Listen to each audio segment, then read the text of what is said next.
Welcome guys, back to the garage.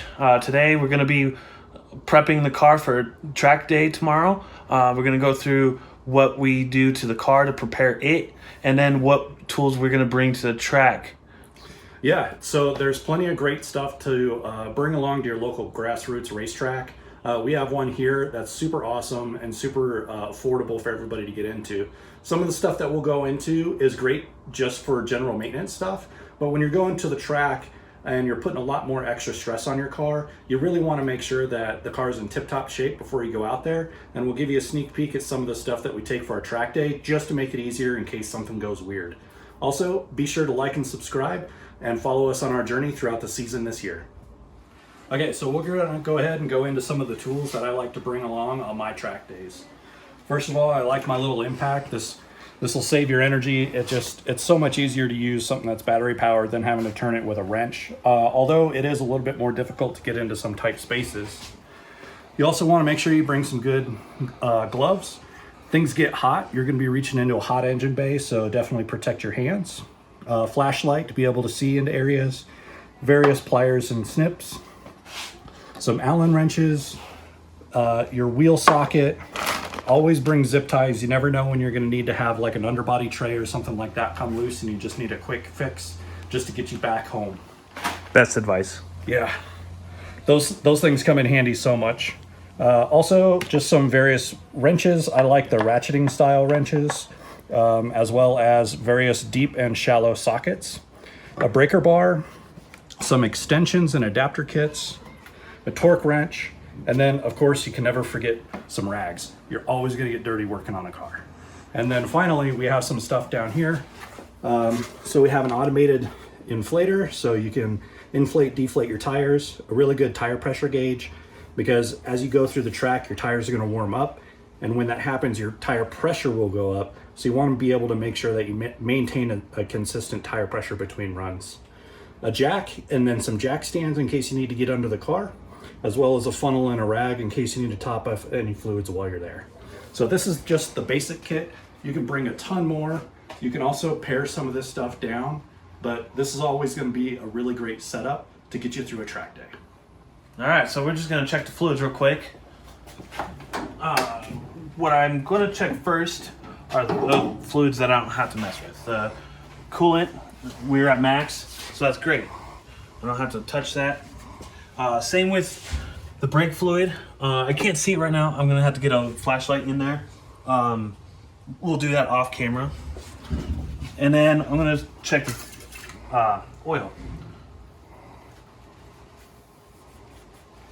Wipe it first, then redip it. So we're about a quart low. I know when I did the oil change last, I didn't fill it to the brim, so that's about right. Yeah, and one thing with turbo cars is they'll just naturally kind of consume oil as they go through. Yeah. And something that my car has that not every car has is I have dual catch cans. If you want to know the in and outs, maybe put in the comments. We can do a video on that. But it just separates oil from the air, blah, blah, blah. But they do fill up. So what's cool about this is I got a radium catch cans, one here, but they have little dipsticks. So I'm just gonna unscrew this bad boy, pull that out. Ooh, yummy. Just a bunch of water and oil. Yeah, and because this is an air oil separator, if it's humid, it's been raining like crazy out here lately, so this isn't going to be totally out of the ordinary, that you're going to get a little bit of moisture in your intake air, and this helps separate the oil out of that. You got air frothing it up? Is that the term? A little bit, yeah. So, you can have air bubbles in there and whatnot. Yeah. It doesn't look too bad. This one fills up a lot faster than the catch can in the back. So, and when these get hot over time, they kind of get sticky, so it's sometimes hard to undo it. All right, here we go. Yeah, nothing. That one never gets any. So sweet, we're good with the catch cans. What do you think? Should we check the trans fluid?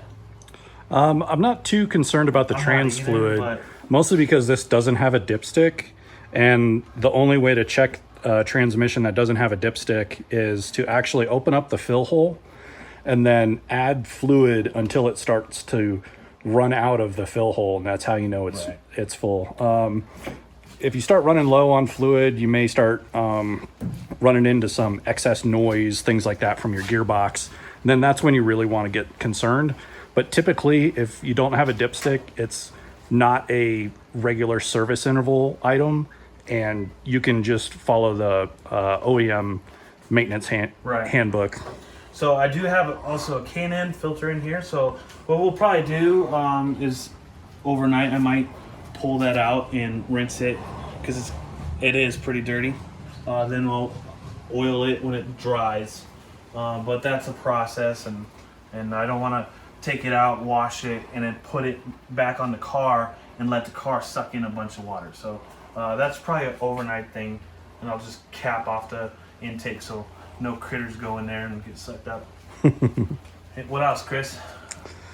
Really, that's about it. You just want to make sure that everything's nice and tight up here. Nothing's loose. Just check the fluids that you can check, top anything off, and just be cognizant that during the track day, you're going to be really putting a lot of stress on the vehicle. So it's also good practice to check it periodically throughout your track day. And then before you go back onto the road, also make sure you check everything is still nice and tight, nothing loosened up, and all your fluids are still good. And like we showed, I do have a funnel that I'll be bringing with me to track day. So I got all the fluids for this car in a box here. I'll probably bring that with me just in case anything happens. A line pops. On this car I'm not worried about it, but some cars, if your oil filter's too low and you tap the ground and put a hole in it, I have an extra filter. I can swap it out. So I do have all the fluids just in case something happens on the track. And that will be going with me to the track. I think what we'll do now, probably grab the torque wrench and make sure all the lug nuts are torqued down. They're gonna have us do this on the track too. Last time I was there, I gave you a piece of paper, check these items, mark them off, make sure, do your tech inspection. Our track is not as yeah, they're not super strict, mostly because this is an enthusiast series more than anything, although there are various classifications for the platforms and the type of cars that are there. You're not going to be running into like a Coda or a NOLA type track where you're going to have to put the car up in the air and get a full tech inspect by their tech team. They actually have you do the tech inspection. And just by good faith, they trust that you've looked over your vehicle, your tires aren't showing any cords, you're not just pouring out oil onto the track. So we will be running through this when we get to the track tomorrow. It's going to be pretty early. Tech inspection is 7:45. I'll be getting there around 7, just getting prepared. I think, Chris, you're probably going to meet somewhere around 8, 9 o'clock, probably. Yeah, I'll probably be there in time for the driver's meeting just to help get everything set up. I'll stake out a spot out there for us. I'll bring some lawn chairs and things like that so we can chill out and hang out at the track and be comfortable while Daniel gets set up in the pit lanes. I'm so nervous. I'm ready though. I've wanted to race this car since day one, and now a year and a half about has passed, and I'm finally doing it. So pretty nervous, but super stoked. Yeah, I think that's it for now, and you guys will be seeing us on the track right up to now. Yep, we'll see you there.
here racing already. We just kind of jumped into it. Yeah, we didn't film anything on the way. We didn't film anything on the way out here. I already ran 2 rounds, and now we're pulling out the camera. Kind of late, but better late than never. Feeling pretty confident in the car, and I'm surprising myself for sure. So, Chris, got anything to add to that? No, so far did a ride along with Dan, and he's doing great. So we're just going to get some more practice, start dialing in tire pressures, and kind of use today as a test and tune. Yep, for sure. Man, so fun.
All right, guys, we're back at the shop, garage, whatever you want to call it. Track day was a success. Definitely learned a lot. Learning to push my car further than I have up to this point. Chris can contest to it. I had an issue lifting and hitting the brakes.